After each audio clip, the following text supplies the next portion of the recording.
Hi, busy moms. Thank you so much to Rachel for inviting me into your community. My name is Creigh. I own Creative Reading Adventures. I'm helping moms spread a love of reading in their homes. And today we're going to talk all about reading comprehension. So, helping your children understand what they're reading at home, no matter what their age. So, before we get started, I want to talk about the importance of a just right book today, and then I'm going to give you a few strategies to work on at home, and then kind of talk about how we can keep in touch. So I want you to think of a just right book as as Goldilocks. If you haven't read this version of Goldilocks, I highly recommend Goldilocks and the Three Dinosaurs. It is hilarious. Mo Willems, our favorite author of Elephant and Piggy and the Pigeon books, just did a great job with this. So think about picking out the just right book as being the part of the just right oatmeal or porridge, the just right bed, the just right chair, all those things that are just right. That's what we're looking for with reading. So, to illustrate my point, I want you to pause this video and just read this passage. I'm going to keep talking, but pause it and really try to comprehend it, because this is if a child was reading this in the classroom on a test or a book with 85% accuracy. So there is 133 words on this page, and 20 of those words are X'd out to make it have 85% accuracy. So think about this. You just read this whole thing. What are the who are the characters? What's the setting? What's the problem? Can you figure out the solution? All of these things that we ask our kids to do, if they are reading at 85% accuracy, which doesn't seem like it's that low, they're not really getting much from the text, right? They're not understanding what they're reading. It's an issue.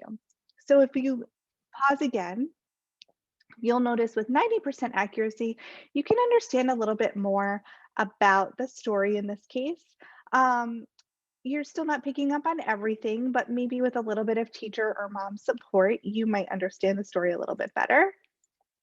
And then this is, again, if you want to pause it, 95% accuracy. As you can tell, you can use more context clues here to figure out what's happening in the story. You can figure out who Stella is a little bit more, lots of different things. So when we are looking for a just right book, we're looking for a book in between that 90 and 95% accuracy. So this passage, for all of you who are wondering what the exact words are, is from the one and only Ivan. It is by Catherine Applegate. It is also a movie on Disney Plus. So you can see some of those words that maybe you weren't going to pick up, but obviously 100% accuracy, we are going to be reading this. So I have a quiz that is, what type of reader do you have at home? So obviously the one and only Ivan is a harder book. It's a thicker chapter book. It is for what I consider a fluent reader, Freddie. So fluent readers can decode, can understand the words that they're reading. For the most part, we're working on vocabulary and comprehension for fluent readers. So there's also a beginning reader, Ben, a transitional reader, Taylor, or maybe you have a reluctant reader, Rosie. If you want to know what you have and have some book lists sent to your inbox, you can go take the quiz at creativereadingadventures.com/quiz. So this is the 5-finger rule. That's how you're going to find a just right book for your child, or they're going to pick one out and do this themselves. I used to teach my 3rd and 4th graders this when I was in the classroom. Even my 1st graders could do it too. So if they pick up a book, no matter what the book is, if there are no words or one word that they're not going to know, that's probably a book that's a little bit too easy for them. Even fluent readers, when they're reading, there should probably be like, oh, I'm not sure what that word means, even if they could maybe decode the word, okay? So if they are missing or not understanding 1 or 2 words, that's going to be a just right perfect choice book. 3 or 4 words on a page, they can give it a try, but if they get frustrated, you want to make sure they have another option. And 5 words or more, so that's where the 5-finger rule comes in. You're going to put that book back on the shelf, or you're going to ask your mom or dad or teacher to read it to you. Find it on Epic, find it on a book, like follow along while someone's reading along.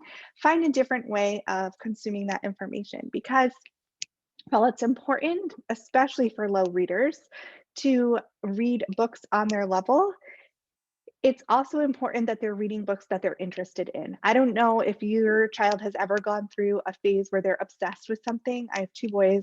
We've gone through a dinosaur phase, we've gone through the shark phase. And when they read those books, they can understand a lot of the vocabulary. Those dinosaur names are tricky and they're reading them and they sound like they're fluent readers. They just have a lot of background knowledge on it. So if you have a child who's really into a specific topic, it doesn't matter what level that book is necessarily. It matters that they're interested in it, that they're going to want to read it, and they're going to ask more questions about the things that they're not understanding. So don't get too bogged down in these levels. I also want you to remember that levels are going to change. So your school might give you a letter level, or a number. So if you have a level A or B, that's entering kindergarten. For the most part, these are very general because your child can fall on the spectrum in so many different ways and for so many different reasons. If you're doing like a DRA level, that's going to be a level 1 or a 2. So that is your child should be a level A for 2 weeks to 1 month. That is a huge mind shift for teachers when I would do training for them as a reading specialist, because they were like, oh, they tested at an A in October, they're still at an A in December. Absolutely not. If they are still at an A in December, there's a problem. Like, we need to start thinking about what's missing, what do we need to push them forward. I should probably be meeting with them as a reading specialist, right? Because we don't want these kids stuck in these levels. Just like level C through G, you can see there. So a D is usually the end of kindergarten, a level 4 that we want them entering first grade as. But again, they're spending 1 to 1.5 months, so 4 to 6 weeks on this one level. And honestly, books from A to F, G are kind of boring. They're not very interesting. They're going to be those kind of phonetic readers. Elephant and Piggy are great ones to start like introducing to those lower readers, especially beginning reader Bens are going to be really into those books. And then books start to get a little bit more interesting. They're still decodable coming into that H through L level. And again, 2 months per level. We're not staying there for the whole school year. So just because they started the school year at a level J, hopefully they're moving right along. So the best way to help your child with comprehension is to read. Read to them, read with them, have them read to you, or just let them read independently, but make sure that you're reading and checking in on them. We're going to cover 2 quick strategies. When you're reading all of those books, you're going to want to start by making some predictions. So before your child, this is a fun way to check if it's a just right book for them too. Before your child even starts reading a book, help them make some predictions. I run a virtual book club, and the very first week for second, third, and fourth graders, the very first week we spend the whole entire class time or book club time, we're talking about what we think the book is going to be about. We're making predictions. We're looking at the clues. We're looking at the pictures on the cover, on the back. We're reading some reviews. We're looking at the table of contents. There's so many ways to preview a book. Have your child preview the book with you or to you. Have them read the back of the book. Are they tripping up over a lot of different words? Can they, if it's a very low book, can they take a picture walk and just look at the pictures, kind of front loading the information that they're going to get from that book? So the number one comprehension skill that most kids struggle with is the retell. So that's saying at the end of the story, you say, now tell me about this story. What happened in the beginning, middle, and end of the story? Or can you summarize what happened so far in the story?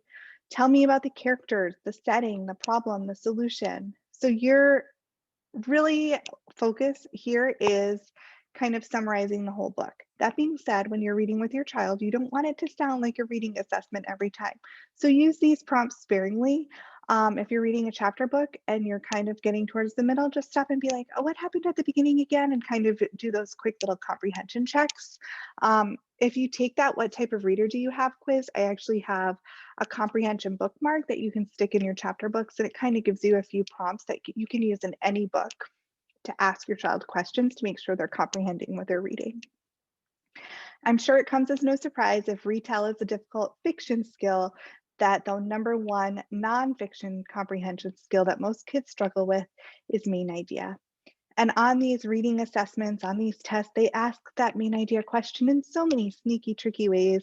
like, what's the best title for this passage? Or, I mean, they very rarely come out and say, what is the main idea of this passage, but at times they will. So it's just kind of talking about what was that whole book about. In first grade, second grade, it's going to probably be the title of the book. It was about frogs. You know, third grade, fourth grade, fifth grade, you're going to get into multiple main ideas, multiple perspectives. Um, but anyway, those are some comprehension tips and tricks. I would love to keep in touch with you. If you have questions, feel free to shoot me a message here on Facebook, on Instagram. You can email me, kim@creativereadingadventures.com.